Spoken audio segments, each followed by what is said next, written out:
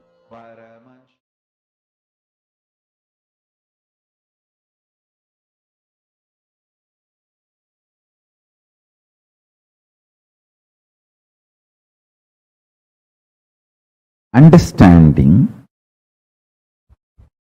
the multiple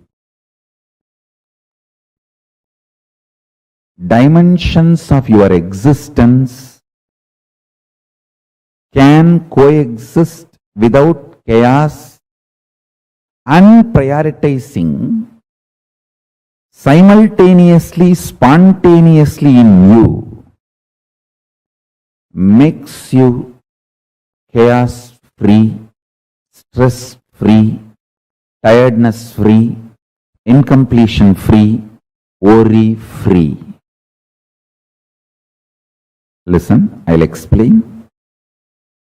Very simple thing I can tell you. Visualize yourself with the 25 heads of Paramashiva,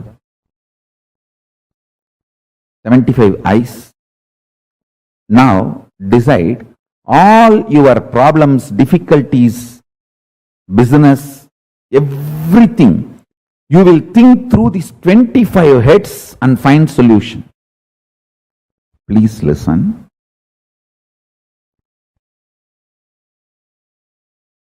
These visualizations like 25 heads of Paramashiva, 75 eyes of Paramashiva, 50 hands of Paramashiva, all these expands your conscious elasticity. Mark these words. Mark this word. Conscious elasticity means capacity to conceive larger ideas, ideologies, principles, theologies.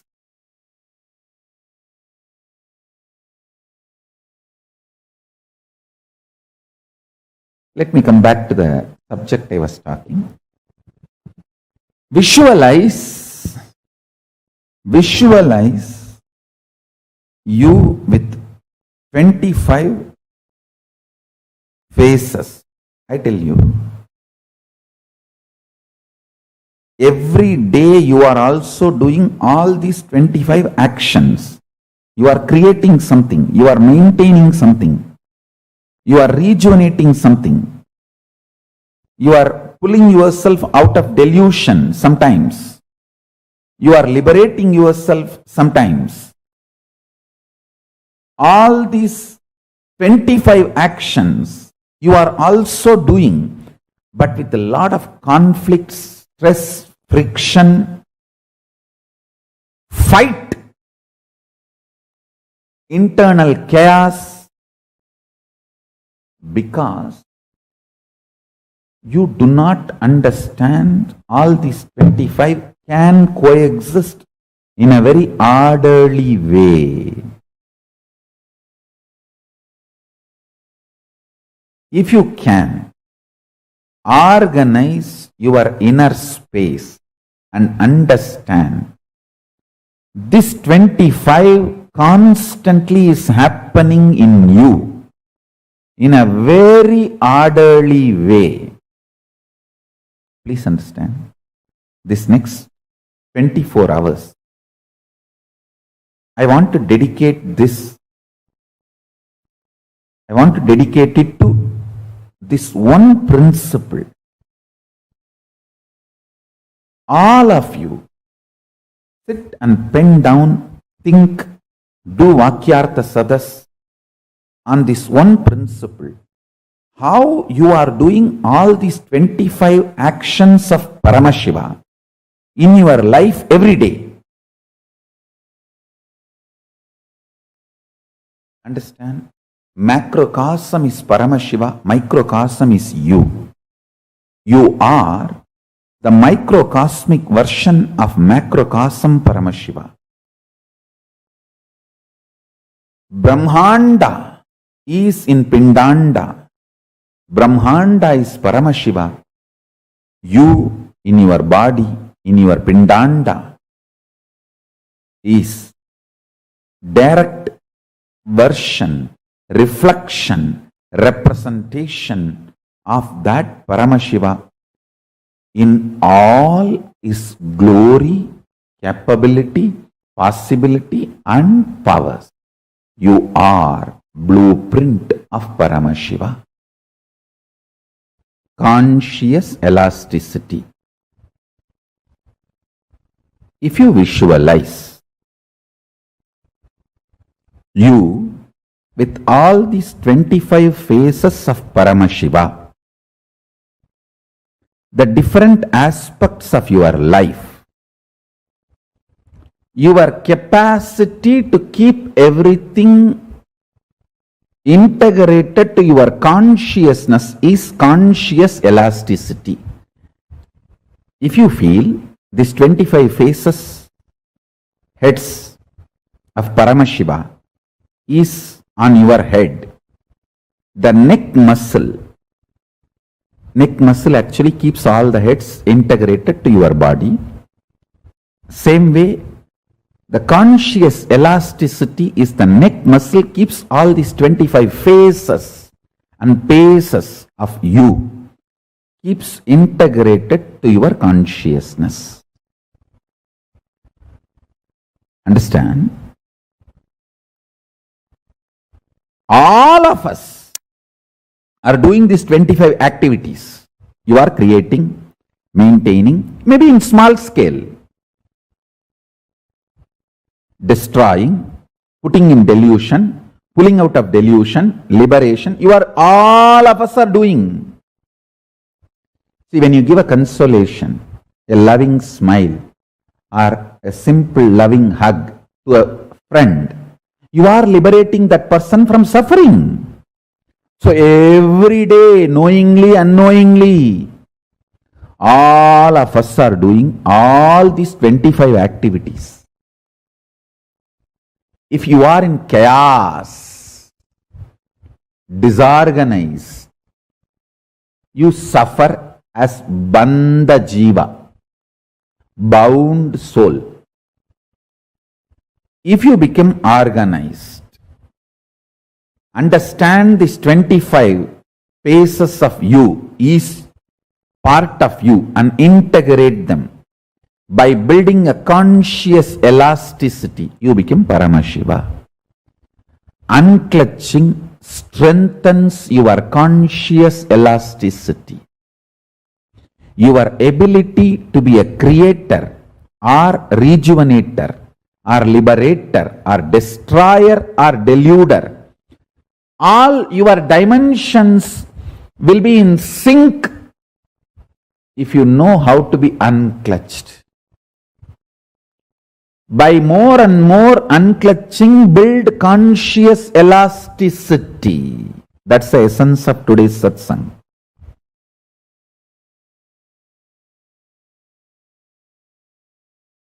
When we meditate on powerful cognition, our thought current also changes immediately. Mohit Chandani, listen. When you actually unclutch not just your thought currents, your liver, your kidney, your intestine,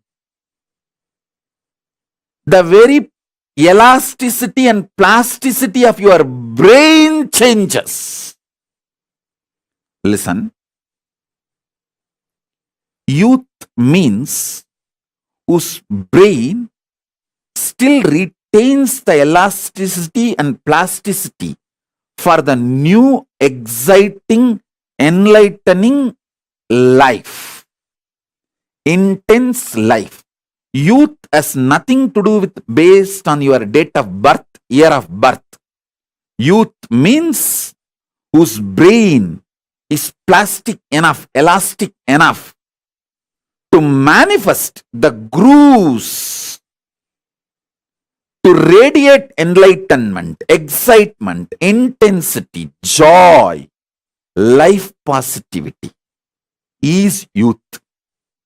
So when you unclutch, sit in unclutching, your liver changes, your intestine balances, the elasticity and plasticity of the brain, the ability of your brain to develop the new grooves changes. It's no more a dead, frozen stone. It's a living clay in which the new grooves can be formed.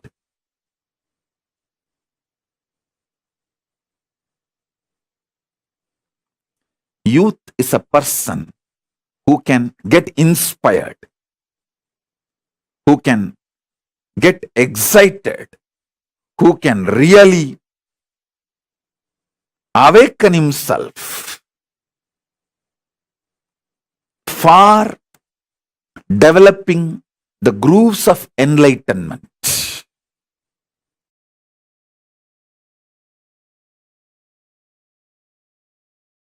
Simplest way, as it happened in my life, I tell you.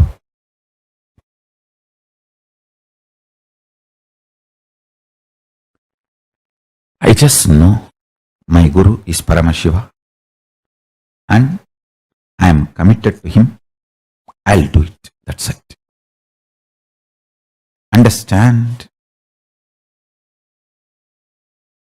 But I know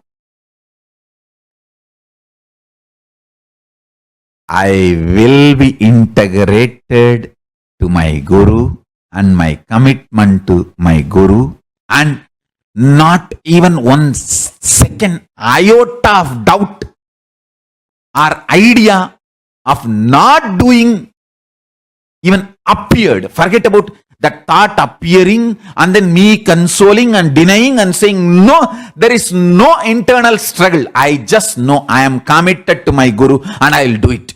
He may not be physically available to me now. That does not mean my commitment to him changes. When your commitment to your Guru changes, even if your Guru is physically alive, even if you are living with your Guru, you are Guru widower. If your commitment to Guru has not changed, you are Dirgha Sumangali, Nitya Sumangali.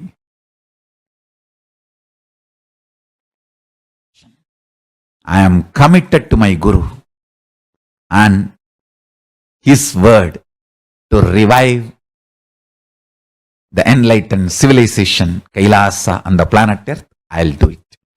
I will continue to strategize, and I also know very strongly I cannot be destroyed. I am Akshaya. Because my Guru is Akshaya. I am committed to him and he is in me. He has given me that oneness. I am Akshaya. I cannot be destroyed. I'll do it.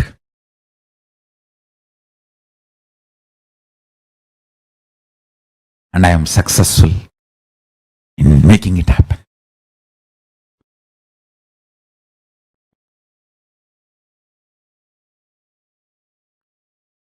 I tell you,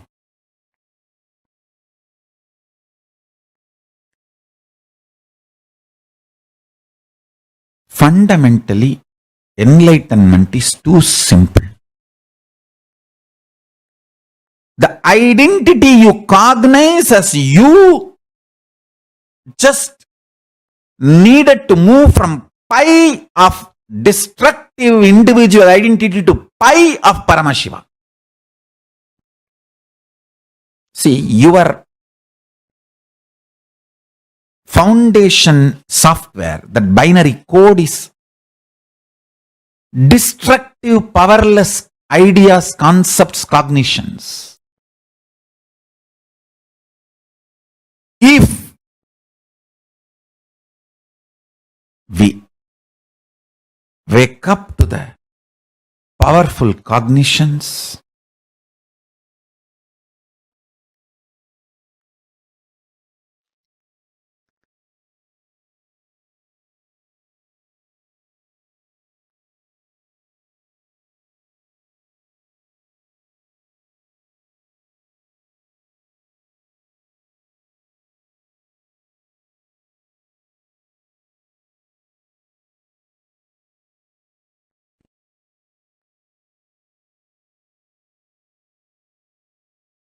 I tell you,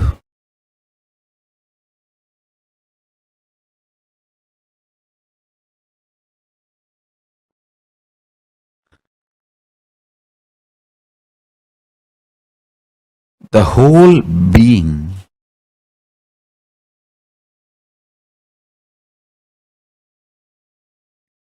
you will move in right direction. Understand? If you are moving in wrong direction, even your success is a struggle. If you are moving in right direction, even if your struggle is success. Even your struggle is success. Whether life is a struggle or success is all about the direction, not about the speed or what you face during the journey. Understand? The word struggle or success, failure is defined by the direction you are moving, not by the incidents, situations, things you face during the journey. No. If your identity is right, if your Akshaya Guna, the pi, the cognitions are right, even your struggles are biggest success. Even if people feel you are struggling, you are grand success. If your Akshaya Guna, core existence is delusion, even if people feel you are successful, you are only struggling. Any obstacle comes, Madhyamaitana Mudra.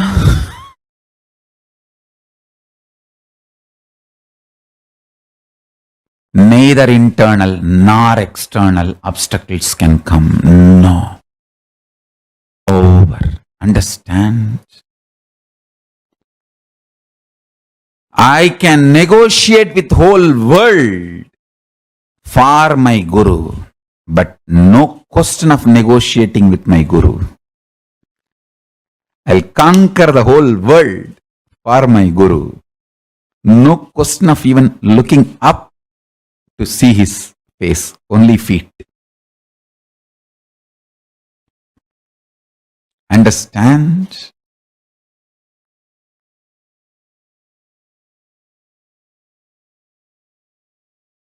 Pi of Paramashiva is Guru. If you negotiate with the core concept Akshaya Guna, then when are you going to reach and be integrated and strategize for it? Strategizing for your enlightened identity is living enlightenment. Strategizing to live and manifest your enlightened identity is living enlightenment.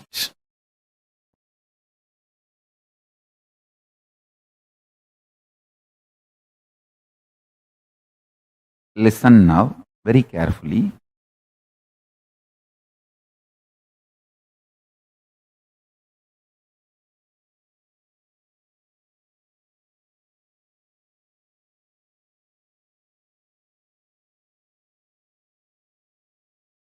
If you make a conscious intention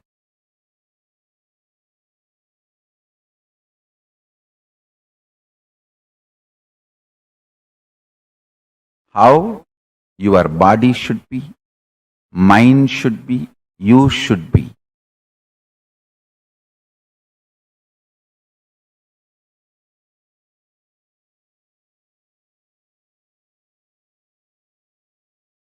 that conscious intention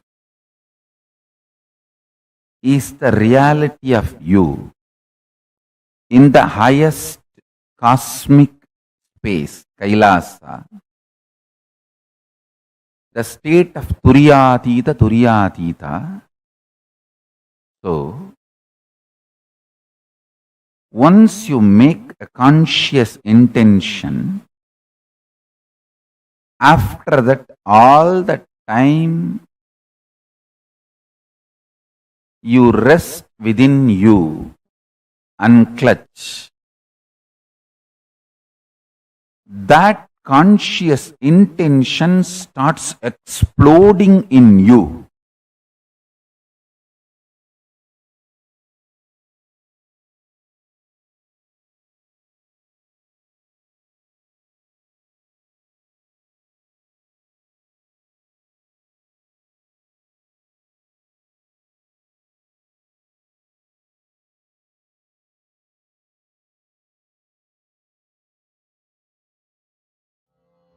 Om Nithyananda Paramashivoham. Om Nithyananda Paramashivoham. Om Nithyananda Paramashivoham. Om Nithyananda Paramashivoham. Om Nithyananda Paramashivoham. Mahavagya, spiritual lullaby for samadhi. And Suprabhatam, wake up call, wake up song for Paramashiva. This Mahavagya is spiritual lullaby for you to fall into samadhi. Suprabhatam, wake up song for Paramashiva to wake up in you. Just remember this one powerful cognition. This Mahavagya puts me in samadhi. This is spiritual lullaby for samadhi. And Suprabhatam, wake up song for Paramashiva in me. For Paramashiva to manifest.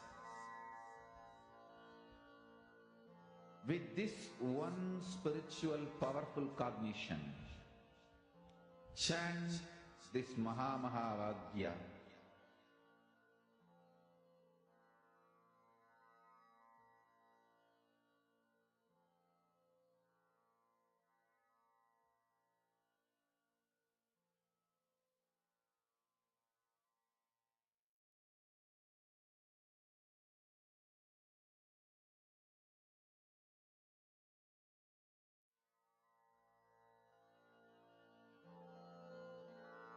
Mahavagya, spiritual lullaby for samadhi.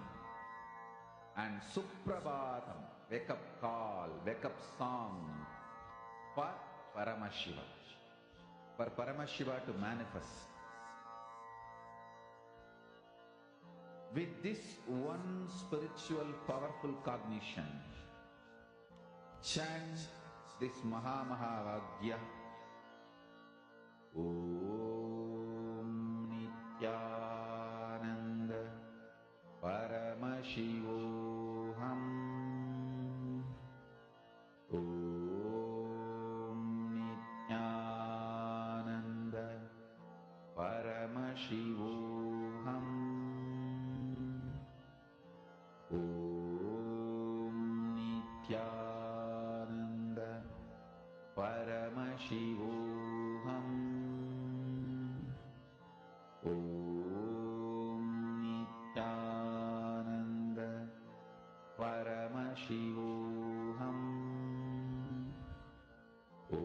Om Nithyananda Paramashivoham. Om Nithyananda Paramashivoham. Om Nithyananda Paramashivoham. Om Nithyananda Paramashivoham.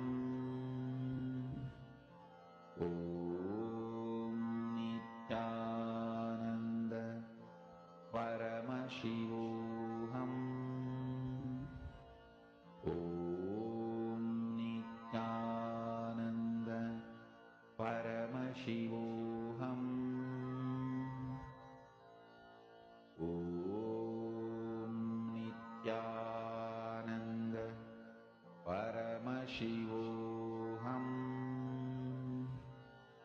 Om Nithyananda Paramashivoham. Om Nithyananda Paramashivoham. Om Nithyananda Nithyanandam. Hope all of you understood what is conscious elasticity. How many of you clicked with what is conscious elasticity? What is conscious elasticity? Come on. Swamiji had elaborately explained this. Anyone here who is coming for the very first time? See, this is Paramashivoham Level 3 program. So if any of you are coming here for the very first time, we are teaching a lot of advanced syllabus, advanced topics. So do let us know. That way we could help you understand it better, because it will take some time for understanding it. If you don't understand something, please do let us know. Okay. Laurent, you're saying you do not know. Okay, I'm going to explain to you all now. Once again, recapping what Swamiji had just revealed to us. See, the ability for us to be able to cognize subtler and subtler truths. See, anytime you are cognizing the most subtler and subtler truths about the existence, universe, the conscious elasticity in you increases. This conscious elasticity is literally your ability to be able to involve with life, to be able to perceive life, cognize life, and without getting reactive, getting agitated or reactive with anything that you are doing. The ability for you to be so expansive inside of you, where just the way you are, the way you cognize the things, the kind of powerful cognition. How many of you feel like just sitting and sitting in the sessions, listening to Swamiji, or during the darshans, you just feel like something is happening in you. You're just expanding, expanding, expanding. How many of you have this feeling? Oh my God, what's going on inside of me? Why am I just feeling like something like it's so big? and you feel like, wow, like expanded. How many of you feel this?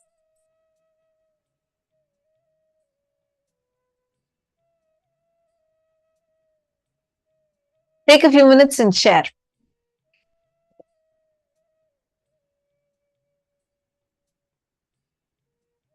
How many of you feel like, oh, this is just too much? Like, what am I having? I'm just experiencing so much. It's like expanding, expanding, and expanding in me.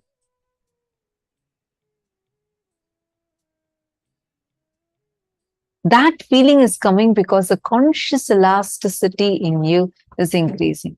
Now, take a few minutes to cognize how you are doing these 25 things in your life.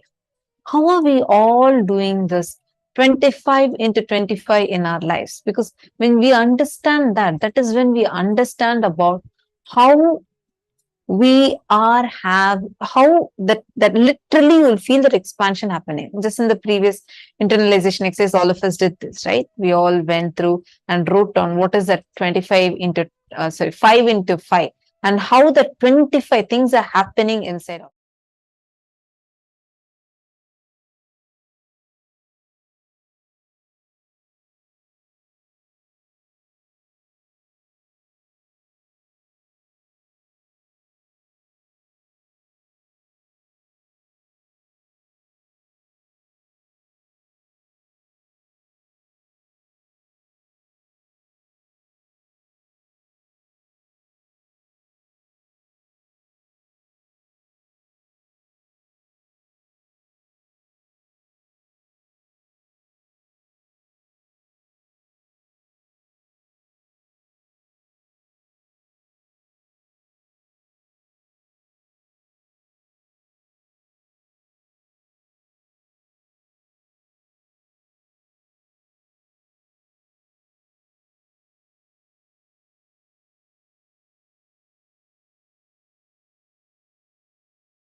the conscious elasticity in us, right, has this extreme ability to make us manifest the experience of having the higher powerful cognitions in life. Listen very carefully. Whenever you manifest, whenever you experience the space of Paramadvaita, oneness, whatever you call it, have you all noticed how you suddenly feel like your inner space expands? Suddenly you'll feel like, oh my God, yes. Understand, every time you understand about life, you gain a new understanding about life, the way you cognize life completely changes. You're able to hear me better now, ma? Are you all able to hear me? I'm seeing some of you saying that voice is less, voice is soft.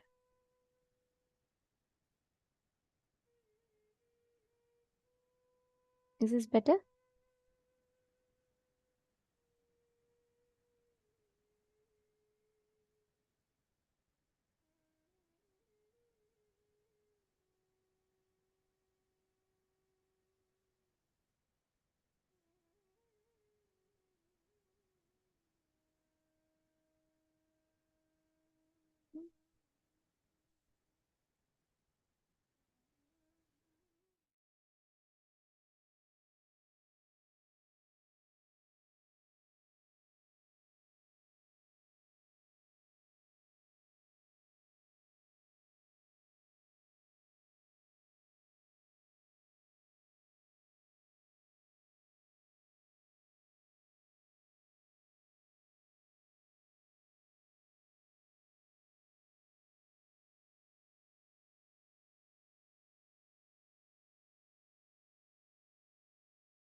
Nithyananda, hope the technical issues fixed now. Are you all able to hear me clearly? Is audio better for all of you?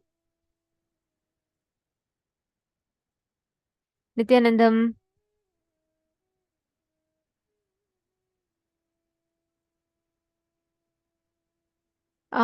Okay. This room had the issue.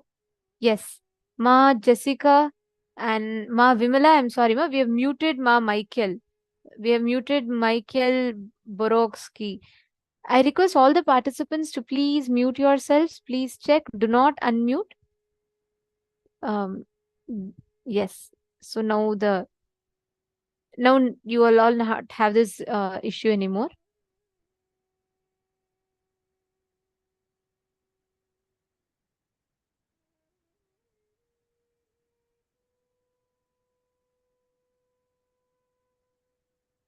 Yes.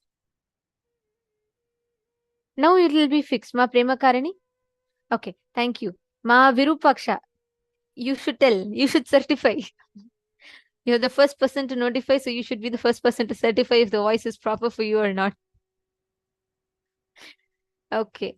Thank you, Ma. Okay. Thank you, Ma.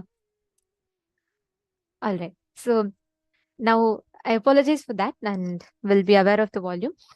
Okay. So see, please understand conscious elasticity. When your brain is cognizing the higher powerful cognitions and truths, let's say you learn about for the first time, when you learn about vertical time zones, how many of you felt like suddenly you will feel like, the whole thing, your whole brain is expanding?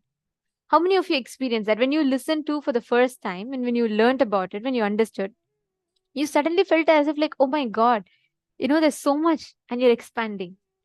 Understand, every time you cognize the powerful cognitions and truths, your inner space expands. Your brain literally rewires itself. The way you enjoy, the whole inner space literally expands. Understanding? So now, one truth all of us need to know. Conscious elasticity is nothing but your ability to cognize the truths, your ability to experience the powerful cognitions as the more and more your brain grows, brain develops, the powerful cognitions, the brain actually expands. Now, I request every one of you to sit with this understanding. Can each of you please bring a bottle of water? Like it should be half full is also fine. A bottle of water which is just half full. And can you keep it inverted? Okay. And what you're going to do is, see, listen very carefully. Like how if I have to, I'll give you all an example. Okay. So let's say I have this bottle with me. If I have to, this bottle's resting position is this, right? If I keep it on a stable surface, it's going to rest like this. Correct? Now, for me to make this bottle move, I need to apply a force. So let's say my hand, and then I'm just going to push this and then it falls. Correct? So when I apply the external force, the bottle is going to fall. Now, what you're all going to do is, there is the bottle, but you are not going to apply any external force. If I'm keeping the bottle here, and I'm not going to apply any external force. Without applying external force, I should be able to make this bottle fall. The same consciousness that fills you, pervades in you, pervades the whole cosmos. That same consciousness pervades this also. Now, instead of giving an external force like this to move it, I am just going to, with the power of my conscious will, connect with this bottle. Okay, so you all can keep it inverted. So basically, you're going to be keeping it the other way around. And experience that space of oneness with it. And you're going to be moving the bottle using the power of your consciousness. And what does that mean? When I say the power of consciousness, what does that mean? It means your ability to cognize yourself, as Paramashiva. See the bottle in front of you also as a manifestation of that very form of Paramashiva. It is the same clay, but the shape that clay is formed out of is different. The same clay, like I can take a clay, Play-Doh, I can make Ganesha with it, or I can make a mouse with it, or I can make a camera with it. I can make whatever form I want with it. What do you want to make with that? What form do you want to shape that clay into? The whatever form you shape it into, the essence of the clay is the same, correct? Same way, whether the bottle, which is one more manifestation of Paramashiva, or you, who is also an extension of Paramashiva, you're all made of the same material. With that understanding, I request each of you to keep the water bottle inverted. You're going to be manifesting the power to move the bottle from your conscious will. See, all of you start. Sit now. Take your water bottle and keep it inverted. Take a few minutes. All of you take your water bottle, keep it inverted. All the participants, can I see every one of you keeping it inverted on your silicone device? Come on. Sumit Agravalaya, Satyajata Shivaya, Wangkian, Akashaya. Come on. Yes, I see Akash Geronimus keeping it. Sheely. Please take your water bottle and keep it inverted. Junji Wong. Nithyanandam. Chandrasekharaya. Alex. Come on, all of you take a few minutes and quickly keep your silicone device and keep your water bottle inverted. We are now going to be playing a video for all of you. Just watch it. Okay, see, basically, you're going to be intensely looking through your third eye. Look at the object, intensely look at the object. And you're going to be chanting the Mahavakya. We're going to be playing the Mahavakya. Through the third eye, you're going to, that's the conscious connection you have. And you're going to move it, just will it to move. Like how move your hand with your will, like that you're going to move it. Clear? Please start. Chant the Mahavakya. Paramashivoham. Om Nithyananda Paramashivoham. Om Nithyananda Paramashivoham. Om Nithyananda Paramashivoham. Om Nithyananda Paramashivoham. Om Nithyananda Paramashivoham. Om Nithyananda Paramashivoham. Om Nithyananda Paramashivoham. Om Nithyananda Paramashivoham.